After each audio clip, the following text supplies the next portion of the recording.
Bonjour à tous, Magali, fille de Lune Tarot, j'espère que vous allez bien.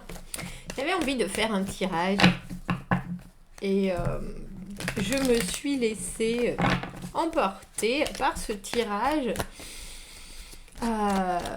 qui est parlé avec votre vous-même du futur. J'aime bien cette idée, on sait bien de toute façon que le temps n'est qu'un concept. Donc on va voir, c'est une première, on va voir ce qui en sort, on va voir ce que ça a à nous dire, on va voir, ce sera un premier jet, j'ai donc créé ce tirage pour aller voir ce que notre futur nous a à nous dire. On va voir, on fera peut-être une extension à ce La carte du valet d'épée à l'envers, pour moi, c'est l'espion. C'est l'espion. Quand on a besoin d'informations et que quelque part on les a pas, on laisse traîner ses oreilles, on va voir tous les réseaux sociaux. Et là, c'est un peu comme si, c'est vrai, on demandait à nos énergies de nous ouvrir la porte sur d'autres choses encore. Intéressant. Allons espionner notre futur nous-mêmes et surtout écouter, parce que le valet d'épée, c'est celui qui construit le langage, celui qui a besoin de faire passer des messages. Et écouter ce qu'on n'entend pas encore dans le présent. Bon, on va commencer avec... ça, c'est nous. Ici et maintenant. L'as de coupe à l'envers. Mon futur. Et ce que cela va m'appeler, m'envoyer comme message. L'as de coupe à l'envers dans votre carte du présent, c'est comment trouver... Alors, c'est un amour, bien sûr, l'as de coupe, c'est toujours quelque chose, c'est l'amour inconditionnel, hein, c'est l'offre de partage, l'offre de communication, l'offre de...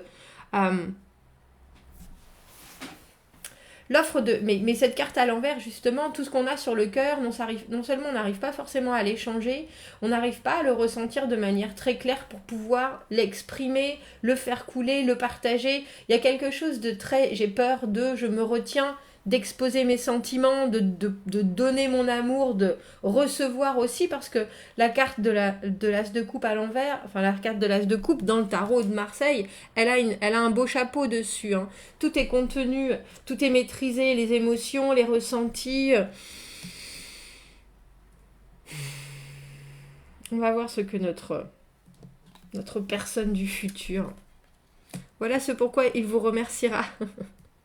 Pour la communication, saisir les opportunités, avoir su être présent, réactif, malgré tout ce qui se passe, et même si les obstacles dans votre vie sont compliqués, ou que vous avez passé certaines choses, vous êtes toujours, alors j'ai envie de dire bien vivant, les bâtons, le présent, l'action, et saisir les opportunités. Regarder des choses, manifester des envies, ouvrir des portes, saisir à pleine main ce qui est derrière cette porte, parce que vous avez besoin d'expérimenter des choses, parce que vous créez aussi des possibles, et pour ça votre futur vous remercie. La carte du 8 de bâton, pour moi, c'est la carte de la communication par excellence.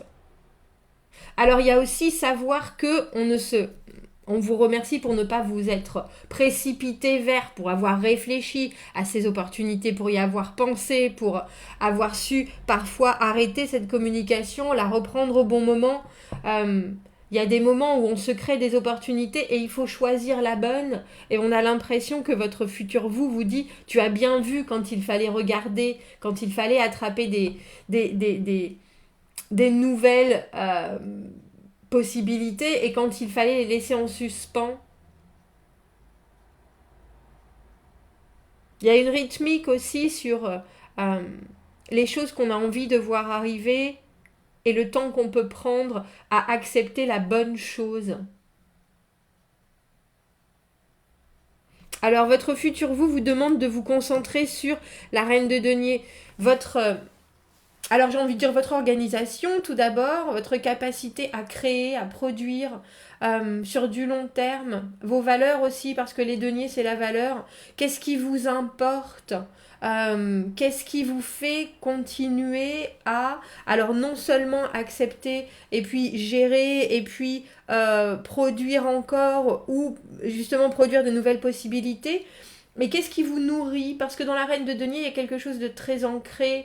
C'est par les pieds pour moi, la reine de denier. C'est quelqu'un qui ressent des énergies par le concret, qui a besoin de faire des choses, mais elle fait des choses dans le but de, alors j'ai envie de dire, construire pour la masse, pour faire du bien à tout le monde. Pour moi, la reine de denier, c'est celle qui aime rendre service. Et il y a quelque chose avec votre futur vous qui vous dit qu'est-ce que tu produis et qu'est-ce que tu produis bien. Qu'est-ce qui est naturel pour toi, qu'est-ce qui est fluide, qu'est-ce qui est évident, qu'est-ce qui te fait, qui te grandit quand tu le fais. Et qu'est-ce que tu as besoin de recevoir en échange? Il y a toujours quelque chose de très équitable. Dans les deniers, on travaille pour un résultat et quand on travaille bien, le résultat est là. Et la reine de denier, elle est complètement en accord avec ça. Elle sait que si elle voit sa valeur à sa juste valeur, ces opportunités qu'elle se crée, elle va pouvoir les prendre au bon moment. Je vous ai dit, il y a une rythmique. Il y a des moments de grande réactivité et des moments de grand suspens. Il y a des moments aussi où il faut regarder les choses, savoir peser le pour et le contre, et se nourrir de ce qu'on donne, autant que c'est vraiment la réceptivité par le don aussi, parce qu'on sait que c'est très concret.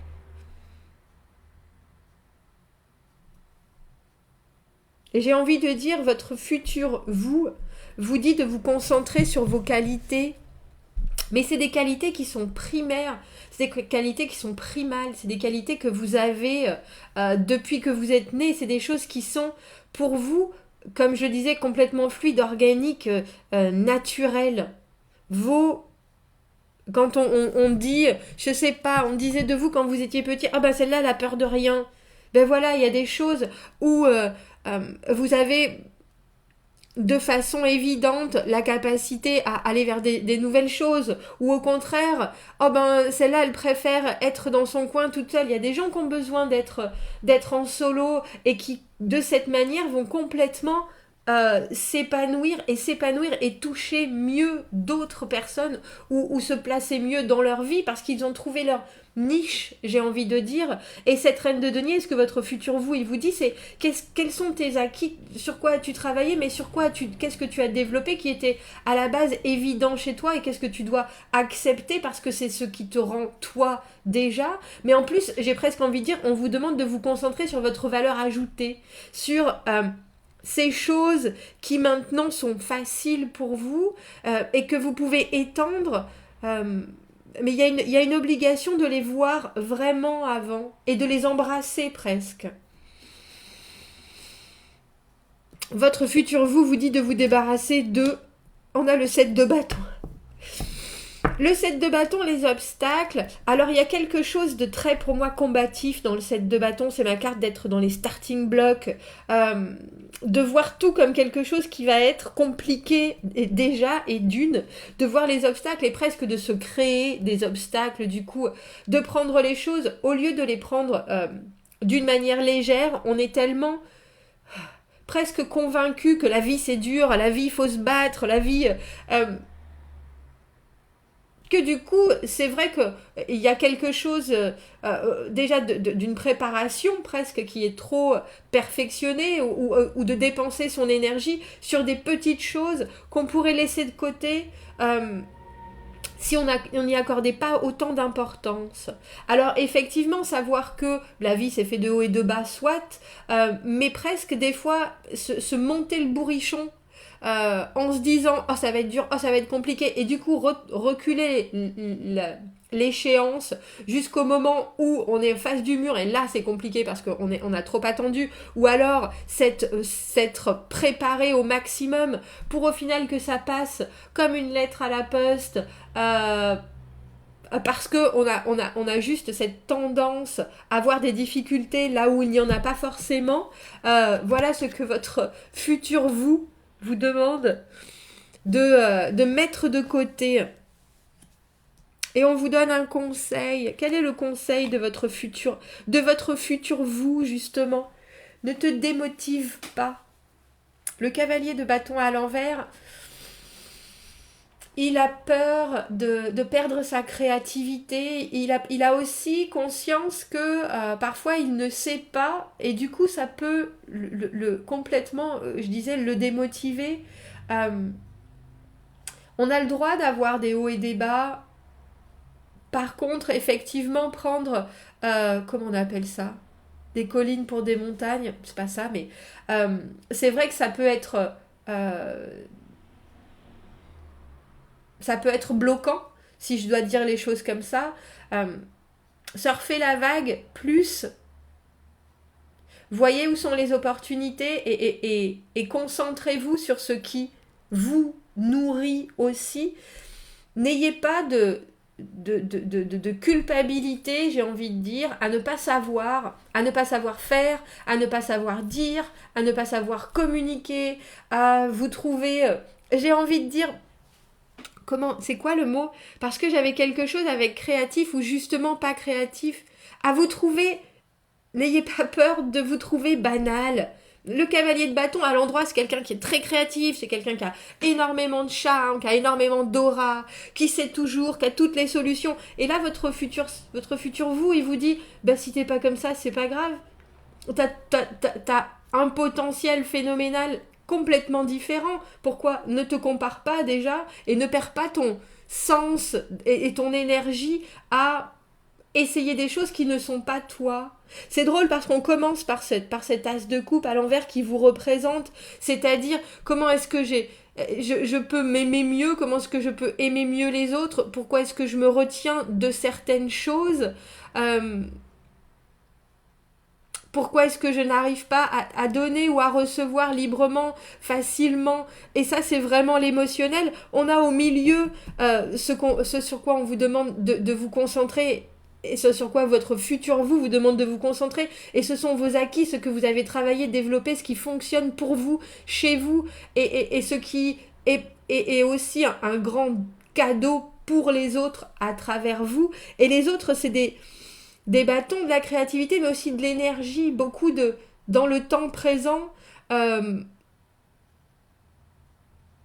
Accepter ce qui se passe et qu'il y a des fois on arrive à les saisir, il y a des fois on trouve que c'est trop compliqué, alors on va devoir se préparer, mais est-ce qu'on se prépare pas trop, et puis du coup peut-être qu'on se ramasse, mais c'est pas grave. J'ai presque l'impression que votre futur vous, il vous dit l'énergie tu l'as, les choses qui arrivent tu vas les attraper, et puis c'est comme s'il y avait, je sais pas, vous êtes à la chasse aux papillons et puis il y a un essaim et vous allez en attraper un et c'est bien, vous allez le regarder, vous allez le laisser repartir, c'est un moment, c'est un instant, c'est quelque chose, et puis peut-être que vous n'attraperez pas celui que vous voulez, mais c'est pas si important. Le plus important, c'est vous, l'énergie que vous avez, et il faut bien la concentrer.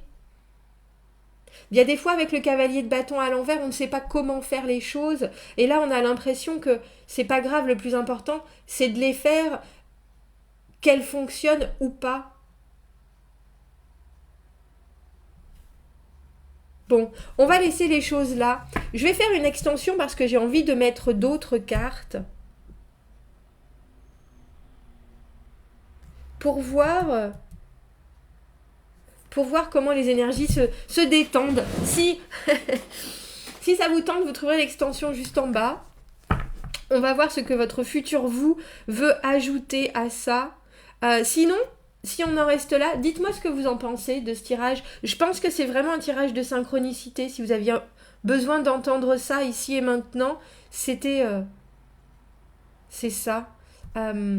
Commentez, n'hésitez pas. Dites-moi ce que vous en pensez. À bientôt, merci.